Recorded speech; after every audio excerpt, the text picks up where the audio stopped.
Hey, you! You're listening to the podcast network of Gamefully Unemployed because you're an untouchable success.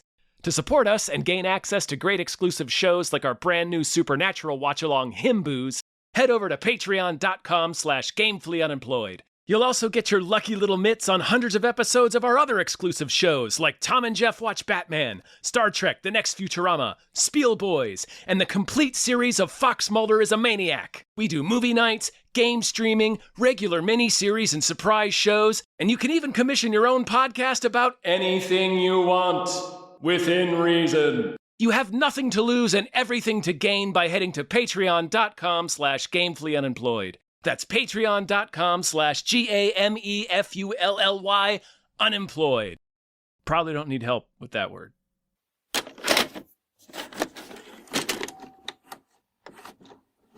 We're doing podcasting, man. We woke up on a spaceship.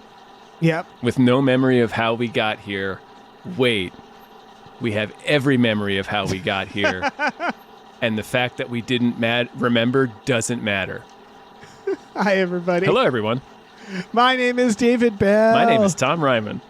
And we just watched Project Hail Mary. Project Hail Mary.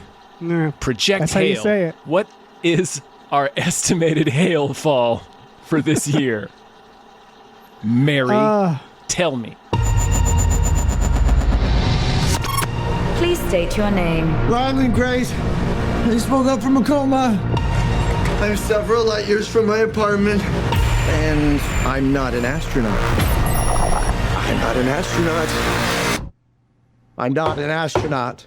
If you don't go, you die. All right. Yeah, this is, listen, this is the big, I think this is blowing up, right? I think everybody's seeing it. It's got huge ass.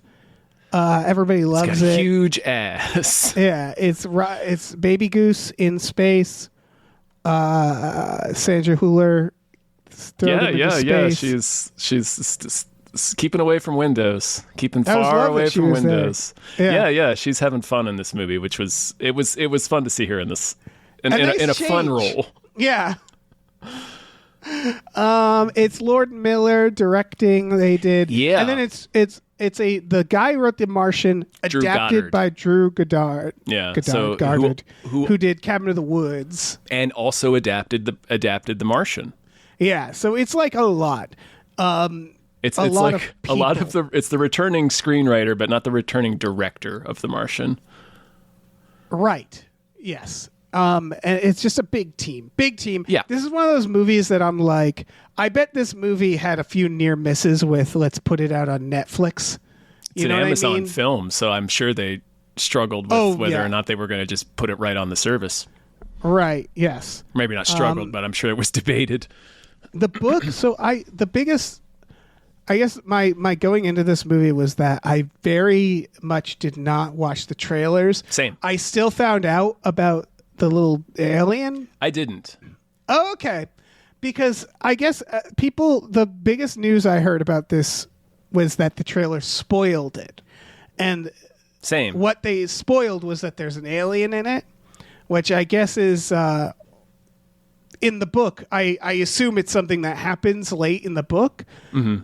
It doesn't really happen late in this. No, it happens at like the end of Act 1 almost. Yeah, so I guess my first observation is that I see why the trailer spoiled it, because it's not really a spoiler for the movie. Not really. It's sort of like a buddy alien movie.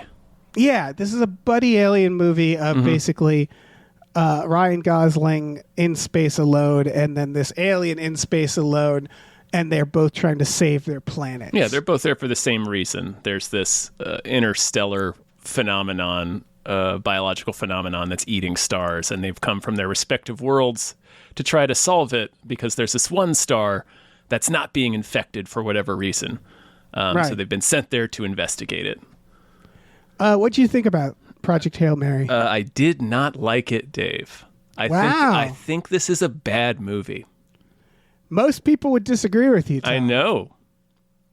I'm really happy that you're coming in with this take. I've been reading through reviews. Every one of my complaints is echoed in the reviews. It's just interesting. It's just the reviewers are deciding that the movie is charming enough on its own merit to forgive those flaws, and I don't think it has any of its own merit. I think everything about it is borrowed from another movie, and it doesn't add anything to it. Here's what I'll say is I didn't dislike this movie. I quite like the directing. I specifically didn't like the directing. Oh, wow. Like, I thought the directing really confused what the movie was about. Like, it couldn't figure out what we were supposed to be following as important. Like, Okay. it's like it doesn't stick with what they're supposed to be doing out there. Like, I lost track of what the hell it was they were supposed to be doing because it just becomes a Buddy Alien movie, which is fine, but it switches focus between that and then to him getting his memories back. The flashbacks. It's just the movie itself is so confused as to the importance of what story it's telling that I thought the directing specifically was bad.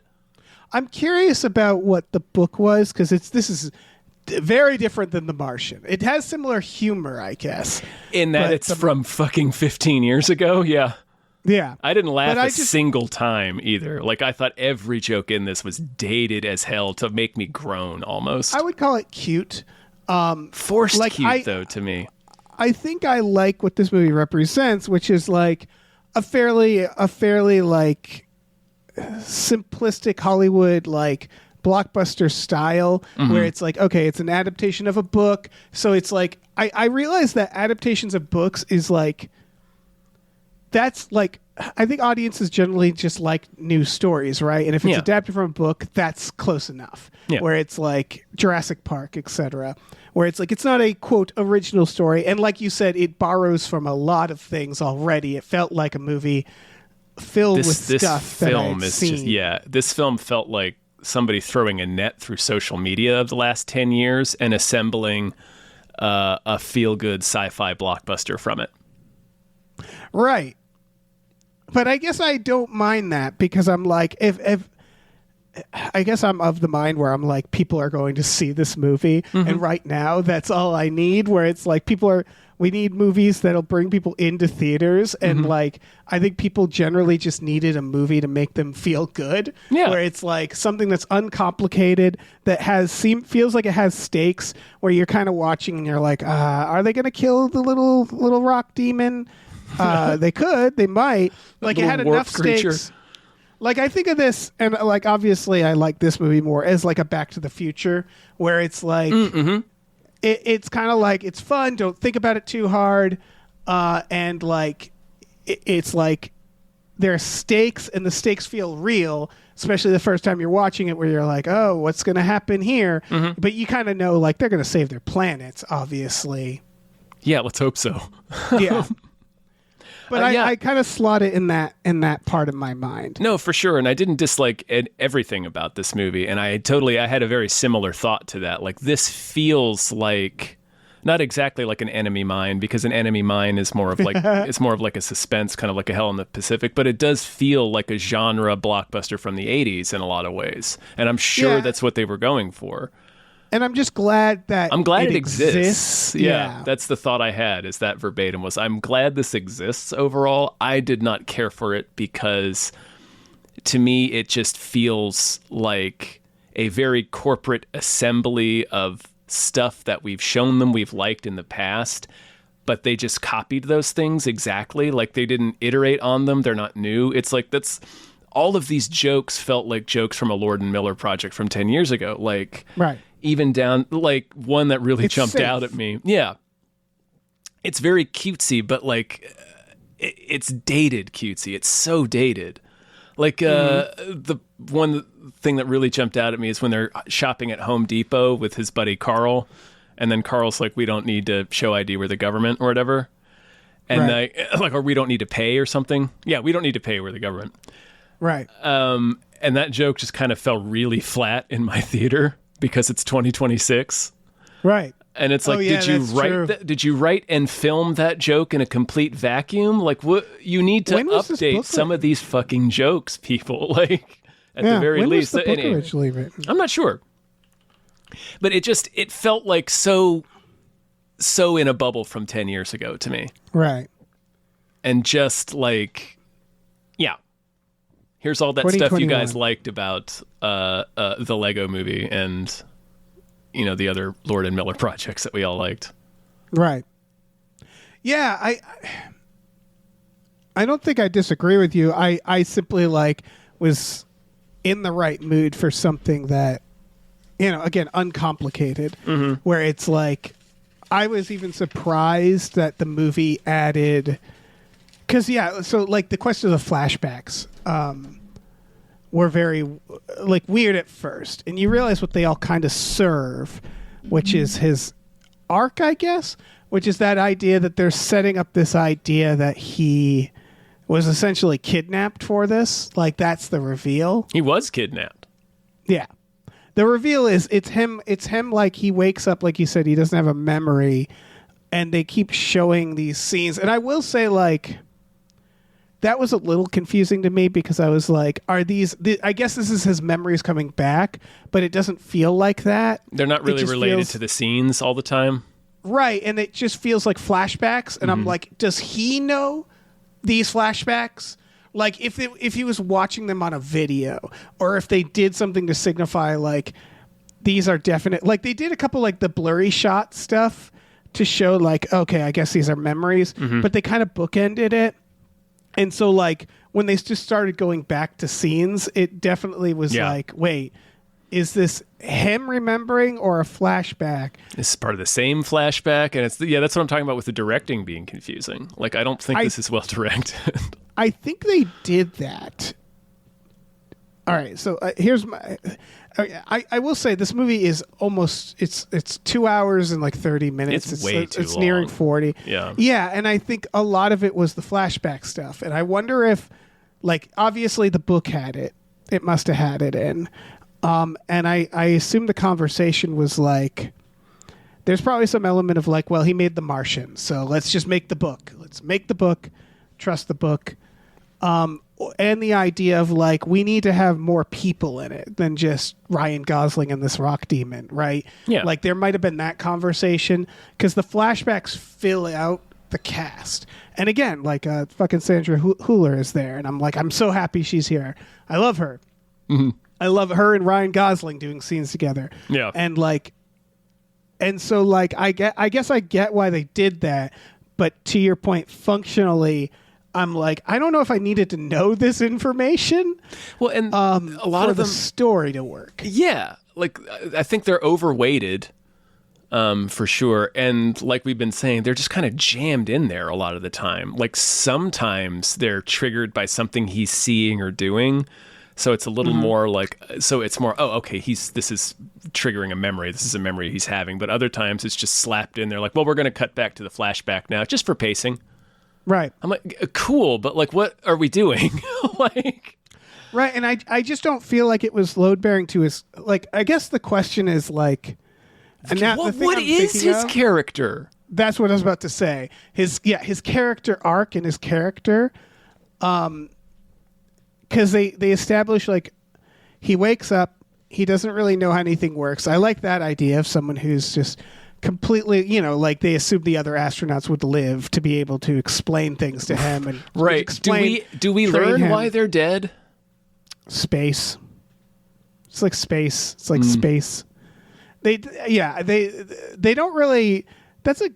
Right away I'm like, yeah, why did he wake up and they were all dead? Why are they dead? It's probably on the Like screen. I It's probably heard, explained like in I the book, but- they explained that the idea was that they would get out there. It's a trip that's too long for them to return. They don't have the fuel to return, so they know that this is a Right. one-way trip. So they all are going to euthanize themselves. So, but like, is that what they did?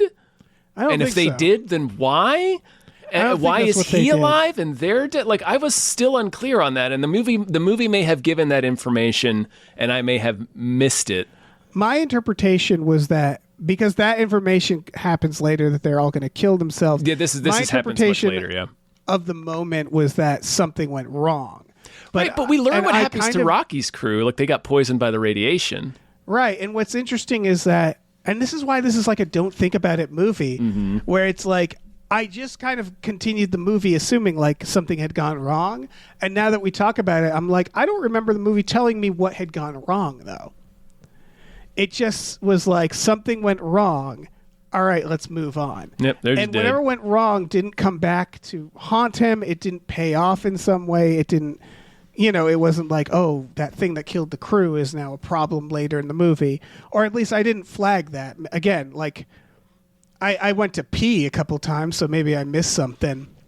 Because I chugged 2 energy drinks, which is a weird way to go into this movie. I got up one time, but I saw it with a partner. So right. I saw it with my brother, so I asked him if I missed anything, and he said that I hadn't. So he may have fucked up.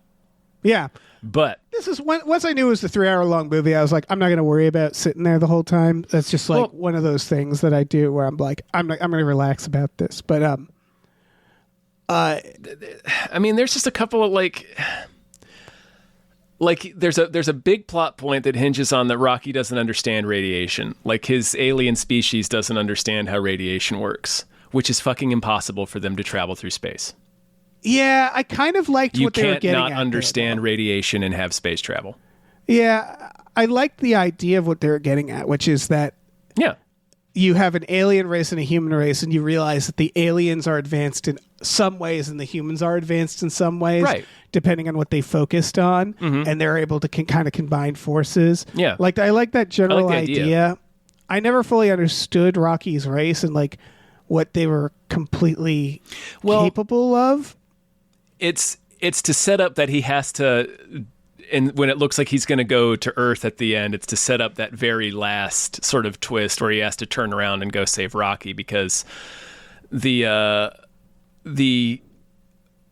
bacteria that they harvest from the star, which is going to save their respective worlds, because it turns out the star is safe because it's populated by this bacteria that eats this biological phenomenon that's feeding on all the stars. So if they can just take this bacteria back to their respective worlds and grow them, they'll be safe. But Ryan Gosling learns that the bacteria is rapidly evolves and has already assimilated or acclimated to the container it was in and got free and started to eat his fuel. But he was able to contain it. Rocky's ship is Rocky's ship is made of the entire container, and there was a plot thread earlier about how Rocky's crew, his entire crew died because they weren't shielded from the radiation because they didn't understand it. And it's the same concept of his ship. So he has to go and race to Rocky to stop this problem that Rocky doesn't have the ability to understand. So it's like, you couldn't build a spaceship that's supposed to travel through space and not understand radiation because you have to have radiation shielding. Like it's a weird... You'd figure it out very fast. Yeah, unless that's the first ship they sent out. It's like a dumb... It's a dumb nitpick, but like...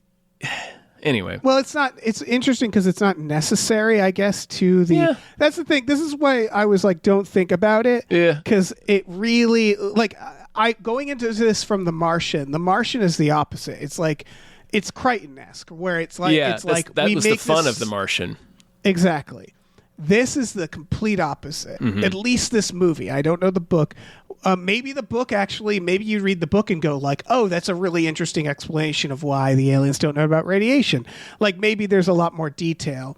This feels a way more like, again, Back to the Future, where it's like, wait a second. Just don't think and about it's it. Like, just don't fucking think about it. It's fine. Well, we're not here for the science, which it threw me off at first, but I got used to it where like it was, because I remember him saying the radiation thing and kind of being like, how it, that doesn't make sense at all. Like it doesn't make sense at all for them to be a spacefaring race and not understand radiation, my man. Like what are you talking about?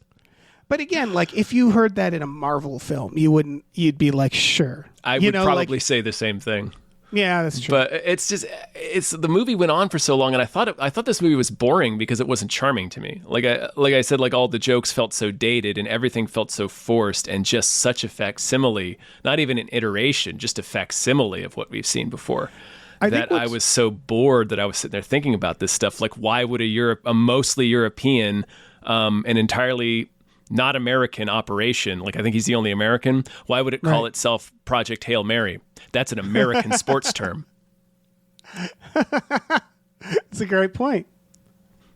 It's like, I don't know. It's like, why? It's like we mentioned earlier, like it's maybe this is fleshing out more of Gosling's character, but what is his character? And that's like the part of the problem with this movie is his character is a guy that wears funny science t-shirts. Like his character is a guy who we get is like fun and funny because he names 4 probes after the Beatles, even though he's never mentioned the Beatles or listened to them before in the movie to that point. Like Right. the movie does things like that constantly, and that's how it fleshes out who Gosling is. But it's never drawn from things we've seen him say or do. It's just pulled out of the ether. Like, wouldn't it be fun if he named all the probes after the Beatles? It's like, I guess, but the Beatles haven't factored in at all. Neither has music, for that matter. Right. The music. Like, there's music in the movie. There's music but he in it, hasn't but it's listened to not from music. him. Yeah, like Yeah. it's not a thing that he's obsessed with or interested Beatles- in. The Beatles, listen, I'm going to go off of the Beatles for a second. They are I need them to die. And I know personally people our age who love the Beatles. For me, it's boomer shit. Like Yes. it's boomer shit to me, and I'm so sick of it. And like that's one of those where it's like Ryan Gosling, it's like, fuck, man. They were the Blink 182 of the 60s. It's okay? it, like you said, like it does feel like it's calculated, where it's like, let's give the old something, so let's put a Beatles reference in there, like that idea. I'm more like, I guess what I'm thinking about is his arc in general, because his arc, again, they were trying to do something that I just, all right, I'm now realizing I think this is too long, It's because like way what too you're long. talking about is like it's labeled as a sci-fi epic, and I'm not saying that sci-fi epics need to be serious, but this felt like I think about sci-fi epics in the past: 2001: A Space Odyssey, Interstellar. I guess you can count the Avengers. It's more fantasy. No, I wouldn't count The the Avengers as is a fantasy sci-fi epic. epic, Yeah, I would yeah. say. Sci-fi epic to me is, the Like you first said. term, science fiction, is very important. Where it's Yeah, like the first we're two- getting into the nitty gritty, Yeah, like you said, 2001, Interstellar. Yeah. right? And they're not perfect with the science, but they usually like dig into the science. But it's in at least interesting ways. like you said, it's at least Crichton-esque, and the drama and the intrigue is drawn from the science, and it's like related to the science. In my mind, when you talk about a sci-fi Again, what would you count Dune? I think Dune is fantasy. This is the thing. I think that people make the mistake of seeing space and thinking sci-fi epic. I would when call- I think I would call Dune a sci-fi fantasy epic. Yeah, okay, yeah. I just don't because think there's that much. epic is a science specific fiction. word too. Yeah. Like, I wouldn't call the Avengers an epic specifically either. See, I do think Sci-fi the fan. Avengers Well, can maybe be the an epic. totality of the Avengers, like all Yeah, I of the think when you're- films, I'd call that an epic. Yeah, that counts, I guess. I think when it's like it's so grand when you're cutting from space, when you're going like light years across the galaxy and cutting back and forth. Like I think of an epic as something that spans a great deal of time or space. Where the playground in which the story is told is like, I don't think an epic necessarily just means long. You know what I mean? No, Where it's like not at the all. scale It's is the big. scale of it, and the time. You're right. The time, the time that's passed, as well as like the scale of it in terms of physical scope, like the Right. locations you go to and everything. That's why I think Avengers technically counts, even though I people guess probably so. it doesn't ping their brains the same way. Yeah, And this for me just feels like it's a buddy comedy that's long. Because there's not, I guess the world is at stake, so there's that. And I guess it does span a good amount of space, but it's so claustrophobic. yeah. And I think that's why they cut back and forth like that. They wanted those flashbacks. They didn't want the movie to feel like, that Adam Sandler movie just came out. With the spider. Yeah. Yeah, which is a very similar vibe. That's true, yeah. And I think they were probably trying to avoid that because that movie didn't do as well. Because that movie, again, it's nobody wants to watch a movie that's just like very claustrophobic. And this movie did a lot. They did a lot of work to kind of, him out doing the spacewalk and stuff like that, drawing out like the passing the thing back and forth. Like this, they clearly wanted to avoid that, and I don't know how much of that was from the book or not. I don't know how it's changed, but like this movie, they definitely tried to make it feel big. And I think it's got like a lot of big visuals and stuff, so I can see why people would look at it and go like, "This is an epic." It doesn't feel like one though because it's so not. That's what I'm saying. It's It so never felt like one. It's so unfocused on on its worldwide stakes. You know what I mean? Like I said at the beginning, like I lost track of what it is exactly they're doing, why they're there, what they're like. It's so like It's interesting, It's like- so focused on them and their goofy little hijinks together, which is fine. But it just kind of becomes, like you said, this kind of alien buddy movie in space, and it's not really this epic about saving their respective worlds, because like I lose track of what it is they're even doing. Right, the stake. I didn't. So I guess I understood what they were doing in terms of like, okay, like you explained, like this eats that, and they have to go scoop the thing. Where it's like, okay, cool, like But like that's like the sum total of all they do together, right? Is they go scoop a thing. yeah, pretty much. Like And then they they bring spend it so back. much time on like them I like the goofing off together. communication idea. Yeah. That's kind of sci-fi, where it's like, how do you communicate with an alien? And like they had some interesting offers for that, of like, you know, there's the obvious thing, math. Although I guess time was a good idea, because time is like, here's how we measure time, and you could look at a clock and go like, okay, they're measuring time. I'll bring Yeah. my way to measure time. I would have been so much more interested in a movie that wasn't going for the cutesy jokes, because like that was such a cool offer. Like him like Gosling showing the alien the clock, and it comes back with this gizmo, and you look at it for a second, and you're like, oh, it's a clock, and Gosling's like, oh, it's a clock. So like you could have gone, like I would have loved to have them explore more the idea of these two guys. Let's present these two characters as let's assume they're both scientists on equal level, right? They're both equally intelligent scientists. It's just they can't communicate. So you just think of everything that Gosling would try to do, think of it from the alien's point of view, and then have them be doing this esoteric communication where he's showing them, I understand what you're showing me. I don't know how else to communicate, but here's our version of that, and kind of exploring that sort of idea more, instead of them instantly solving the communication problem by making a Close Encounters reference. Again, this movie is an assembly of other ideas. And then they he's just like, talk. I built a computer, and now we're just talking. And then they just talk. I mean, again, because it's not that type of movie. No, it's not. Like it's like watching Back to the Future and wanting Primer, right?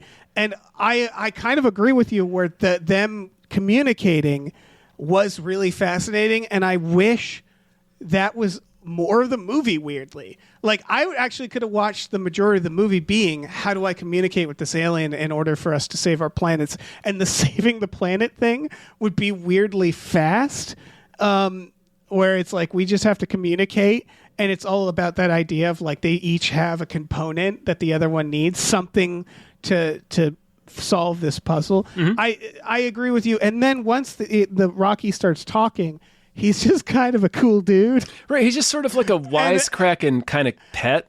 Right, and it's funny because there's not like any culture clash. Nope. And it's like, you're a rock monster.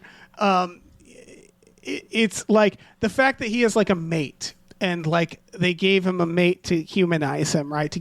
They wanted a reason for us to want to save Rocky's planet. I wish it was more alien than that, than like a mate, where it's like, I have a wife. And it's like, you do? You rock monster? You have a goddamn wife? Wife? You've been married for 178 years? What are you talking about? Right. Like, I don't know. Like, and so, like, I guess the idea is that the computer is like interpreting the closest approximate. He's creating the word. There could have been a cool idea, for example, like this was something I was expecting, is because they show that Ryan Gosling is typing in the words. I like the idea that maybe he types in a word that is dangerously not what it is. Like that idea that this word that he's been hearing from Rocky the entire time is like, you know, because words can mean multiple things. Oh, like in you know? Sphere. Yeah, you're right. Like, we've been in Sphere. mistranslating the alien. Oh, shit. Right. Like I expected something like that. I don't know. It, like you said, it is very unfocused in a way where you're like, it doesn't spend enough time on the sci-fi of any individual thing. That's why ultimately it's sort of like, it's a comedy. Like it's a broad comedy in space. Yeah, it's a where broad like, comedy about a guy and his pet rock, and it's not that funny. Yeah. I mean, So that's that's subjective, kind of, I guess. This is, in my opinion, yeah. It's so what it ultimately ends up with is this is a 2.5 hour movie about a guy and his cute rock pet that tells whack ass jokes from 10 years ago. It's funny like a this is a weird comparison. Like a wedding speech is funny, and what I mean is that like I don't It's think getting a lot of goodwill. Yeah, and I think that's okay. Like when I was in an audience of people who are like, I just want to fucking escape. It was mostly olds in our audience. I was thinking about this actually. I'm sure theaters have always done this, but watching like the lead up to the AMC of it all, having Nicole Kidman, they've given up on all the alternative Nicole Kidman's things, and they just focus on the memes. So like what I've seen, every movie I've seen recently, the Nicole Kidman intro is always heartbreak feels good in a place like this, and they just have her say that line now, and then they go to AMC. Do you have the same thing? Yeah. They cut the shit now. Yes. And then I was thinking of that, plus then they do like a silence your phones, and it goes, your escape starts now. And I was just thinking about like, we're in that society moment where like she has to say like heartbreak feels good in a place like this is basically like, you know how all you feel is sadness lately? Well, it actually feels nice here. Like come to the theater and escape. And again, feel something. You're right. It's not like phrasing that I'm sure it's not new phrasing in a movie theater. It's just very funny how it's all phrased around that in today's climate, where it's like, come to the theater and just fucking feel sadness, but like it's but good. in the good way, it's good you sadness, and escape and get away from it all. And so like this movie feels like it was that everybody needed, which it was like, all right, there's going to be enough stakes that you're with it. There's going to be jokes, but like the jokes are, again, pretty broad. You can bring, like I was thinking, like this is PG-13. It's firmly PG-13. It's almost PG. Where I was like, oh, this is a bring the whole family movie. Yeah. Bring grandpa, bring your kid. I thought this was PG. Broad. Yeah. And so like, I guess it's just that feeling of like, I'm glad we're doing that, and it's very broad, and I'm glad we're doing that in not a Marvel setting, that it's not like something I've seen a million times, and it's like we're going to give you some E.T. We're not going to complicate this at all. There, it does feel frustrating because there does seem like there's a bunch of ideas that could have been a very heady sci-fi idea, and they just weren't going for that. And so I want to talk about his arc, because his arc is, he's like a school teacher, everyday guy, who's like had this idea that was wild, and then the government shows up, which feels very typical. That feels like something I've seen in movies before, like disgraced scientist turned teacher. Yeah, it's the core or something. Yeah, it's the core. You're right. And then he is able to, like, on an academic level, help them along. But the idea, and you kind of see it coming, which is like, obviously, this is why I'm like the flashbacks, I'm not sure the use. We literally see it coming because we already know he's on the spaceship. Exactly. The whole time he's like, well, I'm not going. I'm a coward. And you're like, well, I know Clearly you're going, you did, and you don't have a so. memory. I think they forced you. Like, I think that's what happened. You might have been press ganged. I liked that moment where he's such a coward that he fucking runs, that they have to tackle him, and like it's dirty and gross. Yeah, it's gross. And I liked that idea. I feel like in the end it was like, it didn't quite work, because it's like, and it all worked out, and she's like on Earth like, you son of a bitch. Right, like they don't do anything with that reveal. It's a really cool idea, but then he just kind of gets over it, and then he goes to teach rock monsters. Yep, I'm gonna go teach these rock and be children a teacher in space again. Yeah, and like, it didn't feel like, I'm trying to identify like what was really his arc. He doesn't in have all one. Of that. His arc is supposed to be, I'm not brave, I'm a coward, but he never once displays cowardice. Right. The only time he shows being a coward is when they're about to abduct him and send him to his death against his will.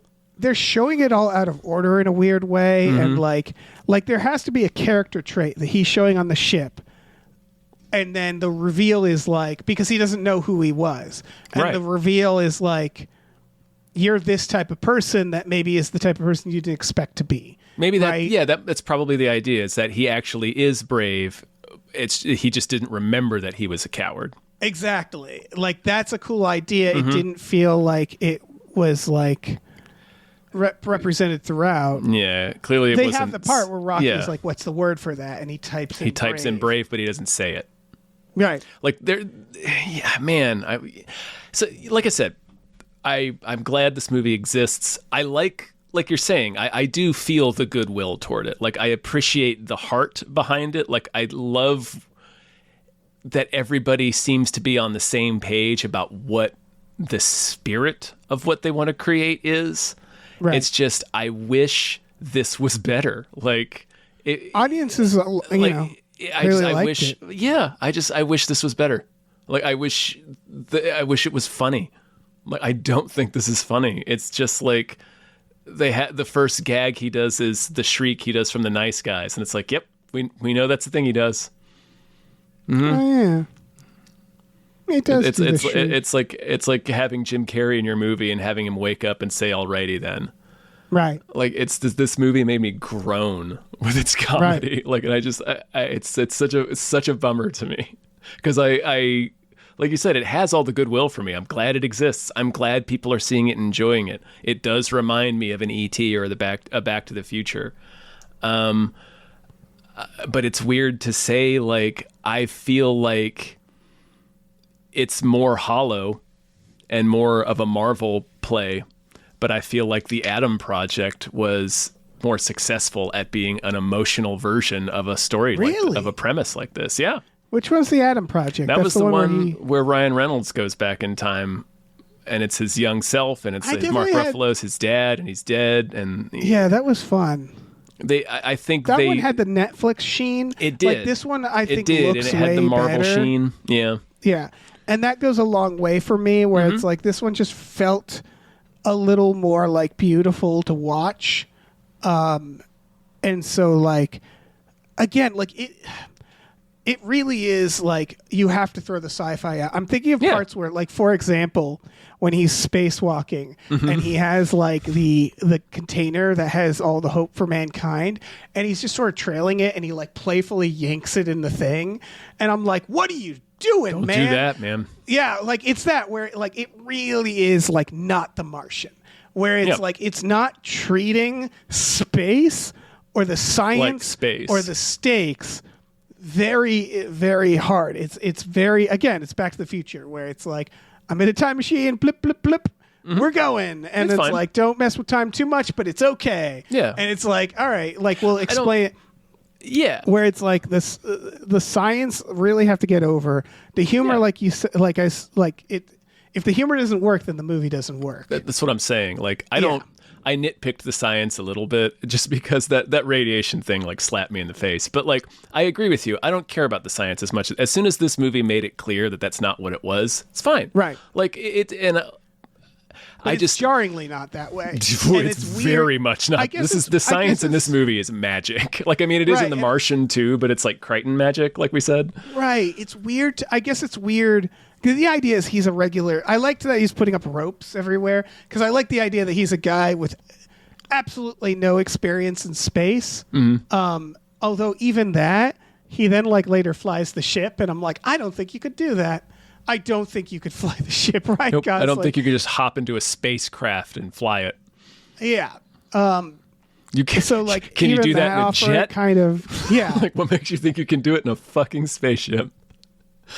It's Sorry. really- yeah, I guess it throws a lot at you, and No, you're no, right. it's- Where like it's not as a script, like it's not particularly strong, because it's sort of none of those offers are paid out in No, ways they're that never. are- They're all superficial. Yeah, they don't. yeah, They don't get a payoff that resonates really, which is why weirdly, I will probably continue to remember the Adam Project more than I remember this movie. interesting. Even though I it's don't just- remember the Adam. It's the I Adam just I Project's remember fine. I remember the only thing I remember is the emotional sort of Who thrust made of the that? story. It's Sean Levy, I think. Oh, okay. So not untalented, but very Star Warsy. Yeah, that's fine. Yeah. I remember. I do remember that. I remember going. He wants a Star Wars, doesn't he? He does. He's trying to get a Star Wars. They have lightsabers in this movie. They do. Yeah. But like, you can. I just wish they had made this movie better. Like, if you're gonna make it Back to the Future, like Back to the Future is still fucking classic, man. It's funny as hell. Right. Like, give us some of the incest. Yeah, They need exactly. more incest. in More this. incest. Yeah, I don't know. Just make better jokes. Don't give us the same meme jokes that we've been recycling for the last 10 years. Like, that's. I think this movie is more like the thing that I think is resonating with people, and the thing that I think made me enjoy it when I watched it. Because unlike you, I wasn't bored. I was like. I just wasn't thinking too much about it in the last half What? hour. I said I checked my phone a lot in the last half hour. I was It looking started at the time. getting at that point it was like, okay, this is too long. Yeah, this needs like to wrap that up. definitely.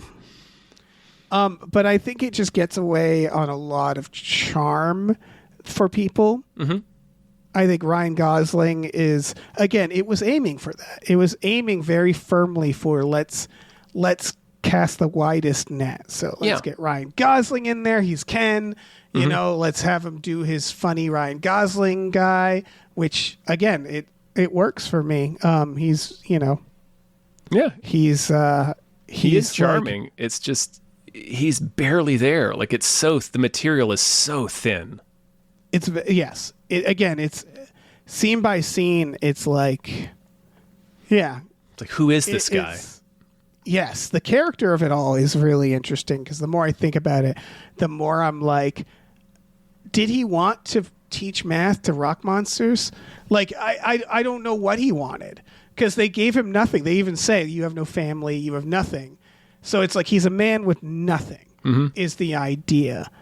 And it didn't feel like that at times, I guess. I think there's supposed to be this idea of loneliness, but they don't really show, like, for example, I'm like, why do you have nothing? You're charming in every scene. You get along with everybody. You're a glorious, You're not, handsome like, man who's like curious about the world and excited about science and interested Right. in getting people excited about learning. Like, everybody likes you. Like, I don't know. Like, you'd have so many contacts in your phone. yeah. People would be calling you all the time. You're Ryan Gosling. Yeah. Yeah. So, yeah, there doesn't feel to be any definite, like, he's this way, and then throughout he becomes this way. Yeah. Or anything like that. He's sort of just, he's uncomplicated. So there was very little sense of progression in the movie for me. So it just really did feel like we were floating aimlessly in space for a lot of it. I just wish it was a better movie. Like, Again, most people disagree with you. I know. I am in the minority here, and that's fine. I think it's because, I don't know, like, there's nothing you've said that I'm like, I don't agree with that, or that's not true, or that's not accurate of the movie. Like, thinking about the movie more and more, I'm like, yeah, it doesn't feel like he has an arc, and there's a lot of stuff that doesn't really get explained in those flashbacks. They seem kind of weird, et cetera, et cetera. It's just, I really think it's like, it's all vibes and all the sense of, like, I went to see this movie that I wasn't really expecting much of. I got, like, a very charming adventure, that a kind of movie that I haven't seen in a long time, without it being superheroes, you know, without it being where it was like, oh, we're making a blockbuster. We're making a blockbuster. We're making a Godzilla. We're making a Independence Day. We're making like just a broad blockbuster based off a book that's not part 5 of something. Yeah. That's just let's get this cast of characters, and then there was actors that I was surprised to see, and it was like, oh, that's cool that she's in there, and Squirrel Girl's there. And, She was, yeah. yeah. And She's like, dead before the movie begins, and we don't know why, but never learn what happened to her. Yeah. And so, like, it was just, like, very low stakes to me from the start. I had no expectations or no connection to it. And, like... Yeah, I didn't know a single thing about the movie except... Yeah, and so everybody in the audience was having a great time. And so I'm just like, great. You know? Movies. Movies are back, baby. Yeah, I sure. don't know if I'd ever watch this again. It's so long. This is a one that I'd like. This is definitely like maybe I'm cleaning my house type of movie. This is a tough one. Yeah. Yeah. Yeah, I don't know. I guess I can't be mad at it, but No, like, no. Yeah. I'm not. It still has the goodwill from me. I'm glad it exists. I'm glad people are enjoying it. I wish it was better for me personally. Yeah, I can see that. Again, it's a little bit of a lot of things as opposed to a concentrated focus on one thing.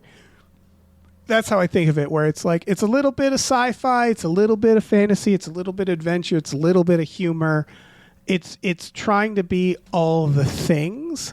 Like, you know, you look at the IMDb. Obviously, IMDb isn't God, but like it has it listed as like dark comedy, sci-fi epic, space sci-fi, drama, sci-fi, thriller, and it's like, yeah, it's shooting for let's be as much things as possible.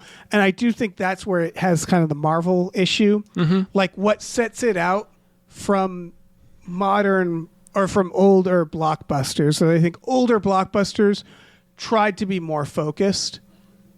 Like we keep comparing it to Back to the Future. Yeah. And it's like, I'd say Back to the Future isn't like drama. There's no like serious moments No, not of really. like death and despair that this does have, where it's like it tries to be, again, it tries to suddenly be very like grounded and serious at times, and then it's broad and humorous, where like I think that's what you're kind of might be picking up, which is like idea of like just meet it on its level. You do have to ask the question like, well, what is its level? Yeah. Because its level is everything. Yeah. What are you going for? Yeah. Like, it's like, because I got to be honest, if at least it's not superheroes is your praise, that's not great. My bar is low these Like days. that's pretty bad, actually.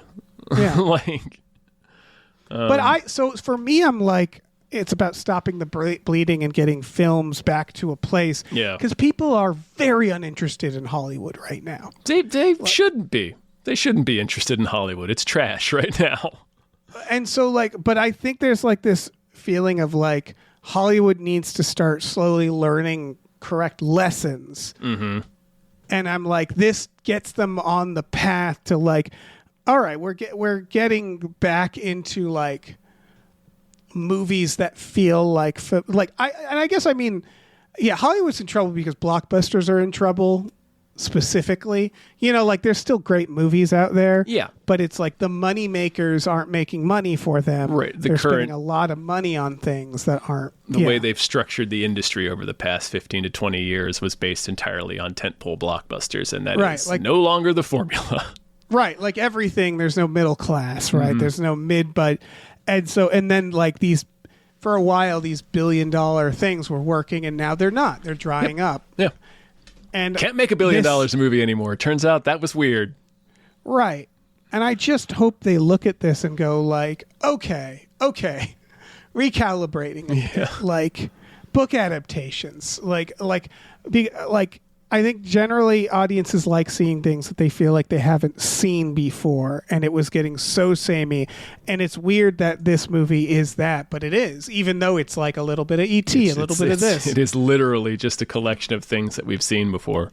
Yeah, but that, you know, you could say that some movies in the 90s too. Like, it's Well, just, I mean, literally, like it's a facsimile. Like I said, it's a facsimile. It's not, or a facsimile. It's not a iteration. Like it's not like, oh, you remember that thing that you saw in Close Encounters where here's our spin on it. No, we're just going to do the thing from Close Encounters, and then we're also going to do the thing from Close Encounters to speak to it. right. So it's just like here, it's almost Ready Player One in that respect.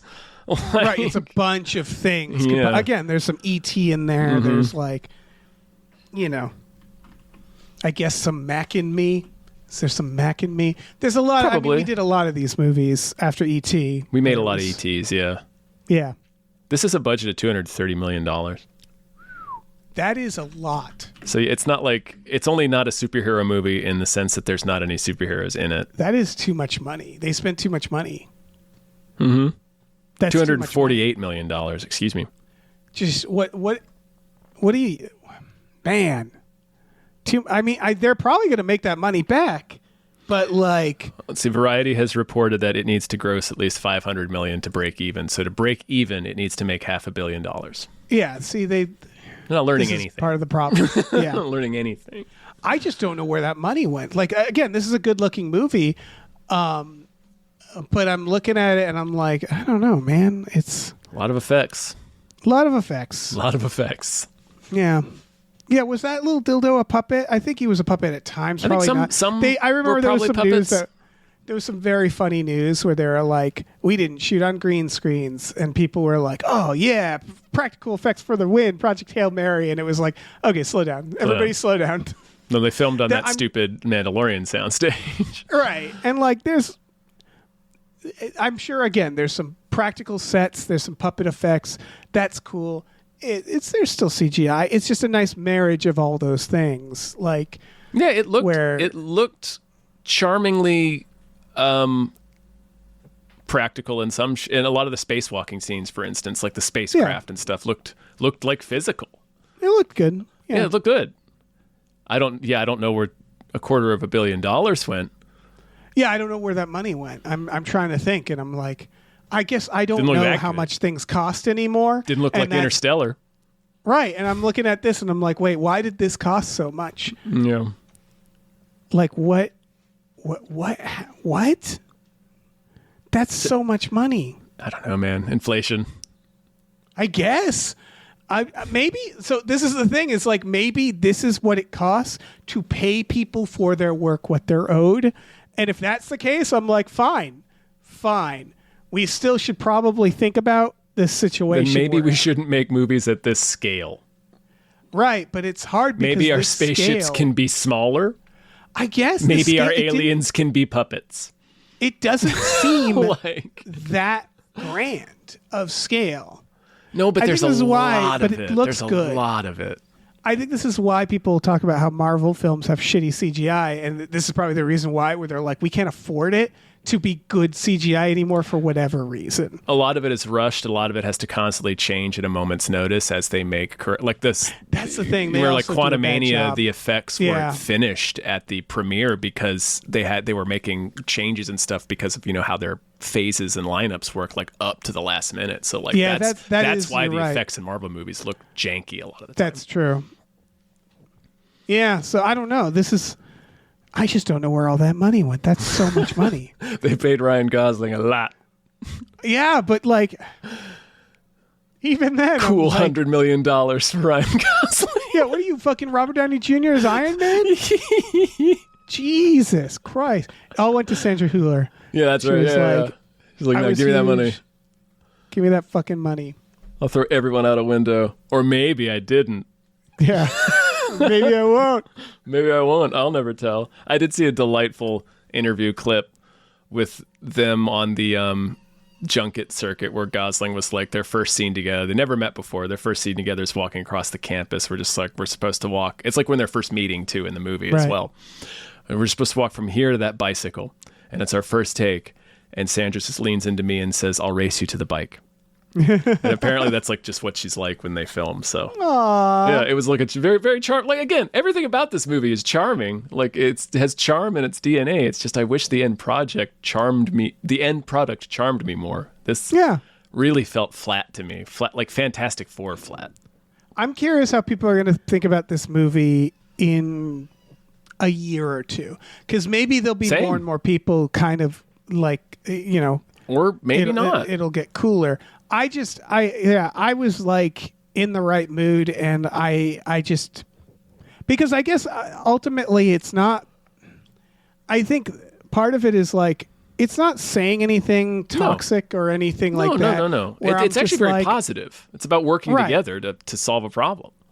Right. So I'm just like, all right, people like it. And like, that's good. It's good that people like a movie like this is kind of my thought. And it is ultimately a movie a little bit. I think it aspires to be a movie about being selfless.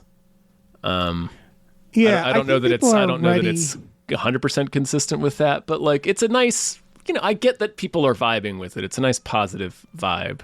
I think people are ready for optimism. It kind of reminds me a little bit of New Star Trek, and what I mean is New Star Trek, like Starfleet Academy, not sci-fi enough for my taste. It's getting there, like it's brushing against it, but a lot of the sci-fi is shit where I'm like, yeah, I've seen this. But the fundamental idea is like we're getting back to optimism, like after all the fucking dark, the Star Trek Into Darkness, all that shit. And that was like, always Star Trek. Like Star Trek was a hopeful show. Exactly. And that brief moment where they're like, what if Star Trek was gritty? Yeah, and it's like, yeah, we don't like that really. And the new Starfleet Academy is like, it's literally about like the Federation is rebuilding after a big event. So it's about like new diplomatic relationships or old diplomatic relationships renewed. It's post Voyager, right? It's the first thing that's post Voyager. It's like 800 years after Voyager. It's Damn. post everything.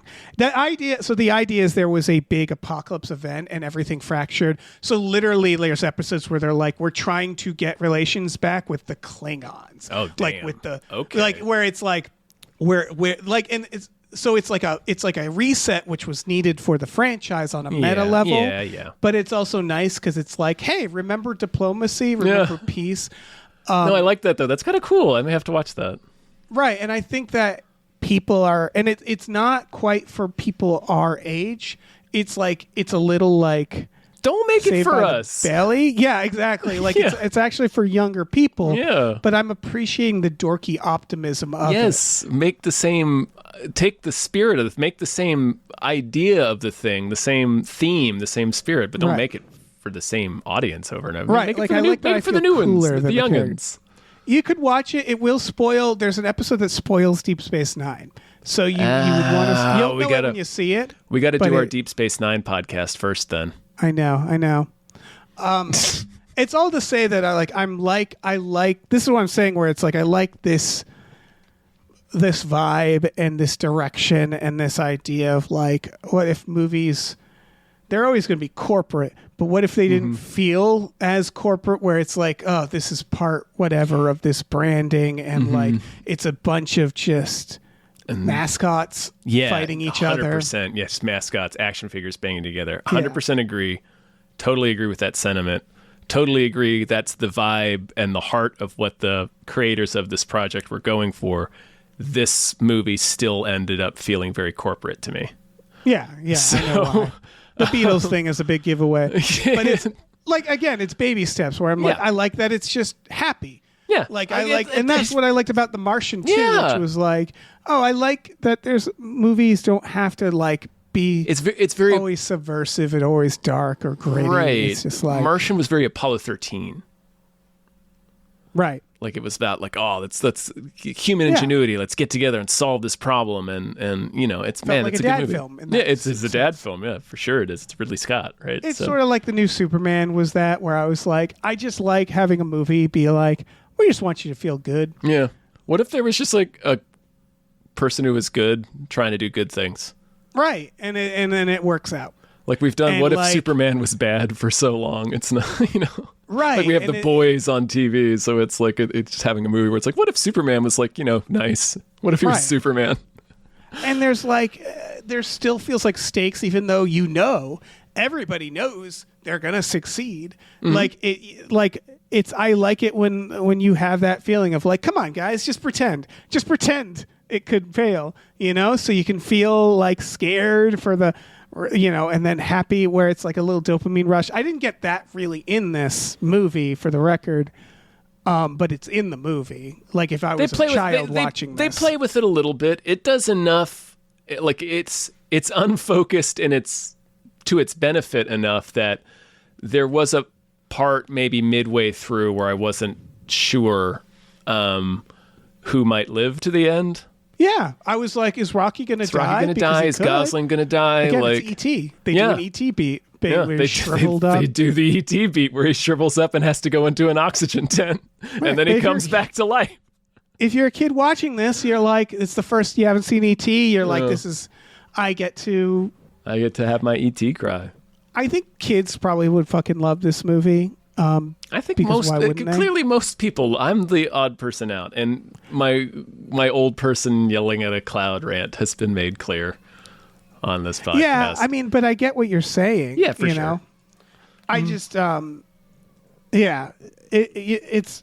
I just think it has a right amount of, like, again, it's. I think like about kids in the audience. Of like, oh, this is going to give kids a really fun movie to. I kept thinking love about growing that. up. Yeah, like I kept thinking about that. Like, oh, this is. I'm glad this exists for kids growing up. I'm glad this And exists for people in their 20s right now.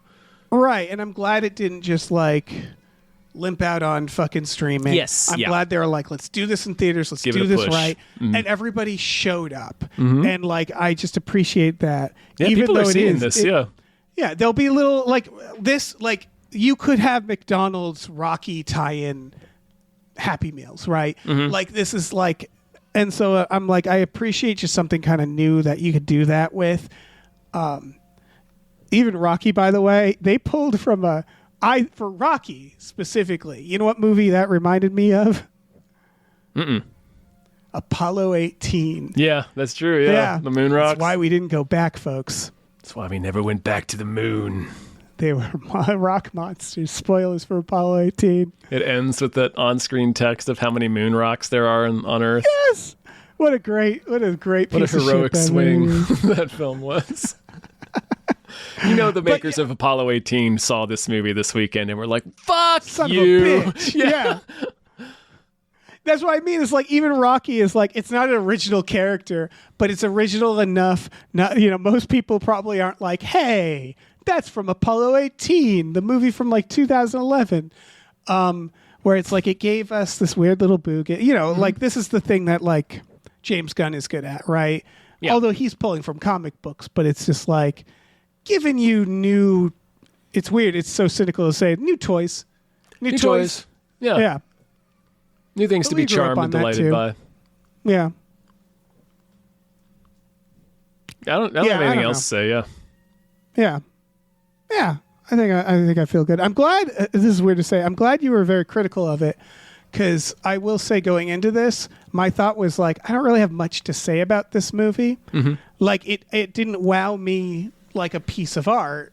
I didn't want to break down what it all meant or something, but Yeah. I didn't hate it enough to be like, okay, this, and this, and this. So Yeah, same. yeah. Well, thanks for listening, everybody. Yeah, thank you so much. I should tell you about our Patreon. Do it. Patreon.com/gamefully unemployed. GAMEFULLY unemployed. We have exclusive podcasts on there like Tom and Jeff Watch Batman, Fox Mulder is a Maniac, Star Trek The Next Futurama, Spiel Boys, Himboos, our brand new Supernatural podcast. Supernatural, baby! And we watch movies every Friday night. Often we watch 2 movies back to back every Friday night with a secret connection between the two that we decide. So, for example, this last Friday we watched movies. I'll give you the theme first, which is movies featuring recent winners for Best Supporting Actor. That meant we watched Father of the Bride and Primate. Indeed. So the point is, you never know what you're going to get. Yep. It's a lot of fun. It's a real blind box. Yeah. Even we don't know what we're doing. We don't most even of know the what we're time. doing until like an hour beforehand most of the time. Yeah. Yeah. We also have a store. Head over to gamefullyunemployed.com. You can find a link to our Teespring store where we have all kinds of cool original artwork by cool original artists like Michael Vincent Bramley, Starlene Hodge, Justin Brown, and others. So check that out. Please rate and review our podcasts wherever you're listening. And please check out our other show feed, Badical, BADICAL, also wherever you are listening. I'm going to be posting more episodes soon, I think, to that. Yeah. Got Badical. some still in the can there. Yeah, do all those things. Check it out. And just be good. Yeah. Don't do anything bad. Go make friends with an alien rock monster so you can go scoop stuff together. Make friends with rocks. You never know. You never know. You never know if it's just a sleeping rock monster. A demon. Fill your house with rocks. Yeah. Fill your house with rocks and your mouth.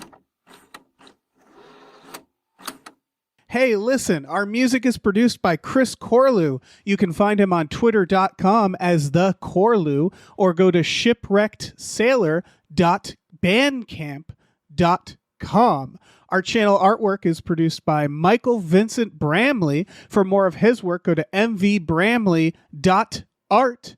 Our episode artwork is by Justin Brown, available on Twitter as Justin T. Brown or at artnessbyjustinbrown.com. And finally, additional artwork is by Starlene Hodge. You can find her work at starlenearts.com or on Twitter as StarleneX. Cool. Goodbye.